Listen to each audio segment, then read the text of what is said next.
ದರ್ಶನ್ ಸೇರಿ ಪ್ರತ್ಯೇಕವಾಗಿ 3 ತಂಡವನ್ನಾಗಿ ಆರೋಪಿಗಳ ತಂಡವನ್ನ ಮಾಡಿದ್ದಾರೆ.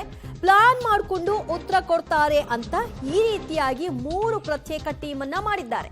ಆರೋಪಿಗಳನ್ನ 3 ಟೀಮ್ ಮಾಡಿ ಈಗ ಸದ್ಯ ಪೊಲೀಸರು ಪ್ರತ್ಯೇಕವಾಗಿ ವಿಚಾರಣೆ ಮಾಡೋ ಮೂಲಕವಾಗಿ ಸತ್ಯಾಸತ್ಯತೆಯನ್ನ ಬಾಯಿ ಬಿಡಿಸುವಂತಹ ಕೆಲಸವನ್ನ ಮಾಡಲಾಗುತ್ತೆ.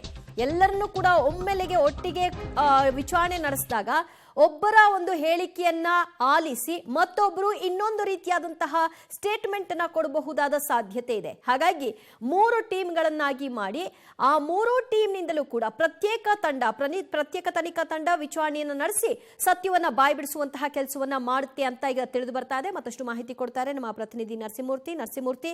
ಆರೋಪಿಗಳ 3 ಟೀಮ್ ಮಾಡೋದ್ರ ಉದ್ದೇಶ ಏನು, ಇದರಿಂದ ಸಿಗಬಹುದಾದಂತಹ ಅಂಶಗಳು ಏನು, ಈ ವಿಚಾರಕ್ಕೆ ಸಂಬಂಧಪಟ್ಟ ಈ ಪ್ರಕರಣಕ್ಕೆ ಸಂಬಂಧಪಟ್ಟ ಹಾಗೆ? ದಿವ್ಯಾ, ಈ ಪ್ರಕರಣದಲ್ಲಿ ಈಗಾಗಲೇ 13 ಆರೋಪಿಗಳನ್ನ ಬಂಧನ ಮಾಡಲಾಗಿದೆ. ದರ್ಶನ್, ಪವಿತ್ರ ಗೌಡ ಸೇರಿದಂತೆ 13 ಆರೋಪಿಗಳಿದ್ದಾರೆ. ಎಲ್ಲರನ್ನ ಕೂಡ ಅನ್ನಪೂರ್ಣೇಶ್ವರಿ ನಗರ ಪೊಲೀಸ್ ಠಾಣೆಯಲ್ಲಿಟ್ಟು ವಿಚಾರಣೆಯನ್ನ ನಡೆಸಲಾಗ್ತಿದೆ. ಅಂದ್ರೆ ಈ ಆರೋಪಿಗಳನ್ನ 3 ಪ್ರತ್ಯೇಕ ತಂಡಗಳನ್ನಾಗಿ ಮಾಡಿ ಇಡಲಾಗಿದೆ. ದರ್ಶನ್ ಬೇರೆ ಕಡೆ ಸಪರೇಟ್ ಆಗಿ, ಅದ್ರ ಜೊತೆ ಪವಿತ್ರ ಗೌಡ ಸಪರೇಟ್ ಆಗಿ, ಮತ್ತೆ ಬೇರೆ ಬೇರೆ ಪ್ರಕರಣದಲ್ಲಿ ಇರ್ತಕ್ಕಂಥ ಇತರ ಆರೋಪಿಗಳನ್ನ 3 ಟೀಮ್ ಮಾಡಿ ಬೇರೆ ಬೇರೆ ಕಡೆ ಇಟ್ಟಿದ್ದಾರೆ. ಕಾರಣ ಇಷ್ಟೇ, ಯಾಕಂತ ಹೇಳಿದ್ರೆ ಎಲ್ಲರನ್ನೂ ಒಂದೇ ಕಡೆ ಸೆಲ್ನಲ್ಲಿ ಇಟ್ಟಂತಹ ಸಂದರ್ಭದಲ್ಲಿ ಎಲ್ಲರೂ ಕೂಡ ಮಾತನಾಡ್ಕೊಳ್ತಾರೆ.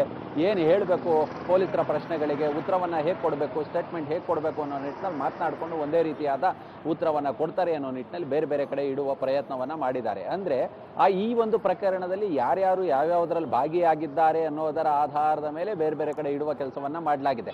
ಅಂದ್ರೆ ಕರ್ಕೊಂಬಂದಂಥವರು ಚಿತ್ರದುರ್ಗದಿಂದ ಬೆಂಗಳೂರಿಗೆ ಕರ್ಕೊಂಬಂದಂತಹ ಟೀಮ್ ಯಾವುದು, ಅವ್ರನ್ನ ಎಲ್ಲಿಡಬೇಕು, ಮತ್ತೆ ಇಲ್ಲಿ ವಿನಯ್ನ ಆ ಒಂದು ಶೆಡ್ನಲ್ಲಿ ಹಲ್ಲೆಯನ್ನ ನಡೆಸಿದಂತಹ ಗ್ಯಾಂಗ್ ಏನಿದೆ ಅದನ್ನ ಒಂದು ಕಡೆ, ಅದ್ರ ಜೊತೆಗೆ ಅದಾದ ಮೇಲೆ ಮತ್ತೆ ಇಲ್ಲಿ ಶವವನ್ನ ರವಾನೆ ಮಾಡಿದಂತಹ ಗ್ಯಾಂಗ್ ಯಾವುದಿದೆ ಅದು, ಆ ಗ್ಯಾಂಗ್ ಅನ್ನ ಕೂಡ ಬೇರೆ ಕಡೆ ಇಡುವ ಕೆಲಸವನ್ನ ಮಾಡಿದ್ದಾರೆ. ಅಲ್ಲಿಗೆ ಎಲ್ಲೋ ಒಂದ್ ಕಡೆ 3 ಗ್ಯಾಂಗ್ಗಳನ್ನ ಪ್ರತ್ಯೇಕವಾಗಿಟ್ಟು ಆ ಎಲ್ಲರನ್ನು ಕೂಡ ವಿಚಾರಣೆಗೆ ಒಳಪಡಿಸಿ ಅವರಿಂದ ಉತ್ತರವನ್ನ ಪಡೆಯುವ ಕೆಲಸವನ್ನ ಮಾಡ್ತಿದ್ದಾರೆ. ದಿವ್ಯಾ, ಥ್ಯಾಂಕ್ ಯು ಮೂರ್ತಿ, ನಿಮ್ಮೆಲ್ಲ ಮಾಹಿತಿಗೆ. ಸದ್ಯ 3 ಪ್ರತ್ಯೇಕ ತಂಡಗಳನ್ನಾಗಿ ಮಾಡೋ ಮೂಲಕವಾಗಿ ವಿಚಾರಣೆಯನ್ನ ಆರಂಭ ಮಾಡಲಾಗಿದೆ. ಯಾಕಂದ್ರೆ ಒಬ್ಬರನ್ನ ಒಬ್ರು ಕೇಳಿಸ್ಕೊಂಡು ಅದೇ ರೀತಿಯಾದಂತಹ ಉತ್ತರವನ್ನ ಕೊಡಬಹುದು ಅಥವಾ ಅದನ್ನ ಮರೆಮಾಚುವಂತಹ ರೀತಿಯ ಉತ್ತರಗಳನ್ನ ಕೊಡಬಹುದಾದ ಸಾಧ್ಯತೆ ಹಿನ್ನೆಲೆಯಲ್ಲಿ 3 ಪ್ರತ್ಯೇಕ ತಂಡಗಳನ್ನ ಮಾಡಿ ಸತ್ಯಾಸತ್ಯತೆಯನ್ನ ಬಾಯ್ಬಿಡಿಸುವಂತಹ ಕೆಲಸವನ್ನ ಸದ್ಯ ಪೊಲೀಸರು ನಡೆಸ್ತಾ ಇದ್ದಾರೆ. ಸ್ಥಳ ಮಹಜರನ್ನು ಕೂಡ ಮಾಡಲಾಗಿದೆ.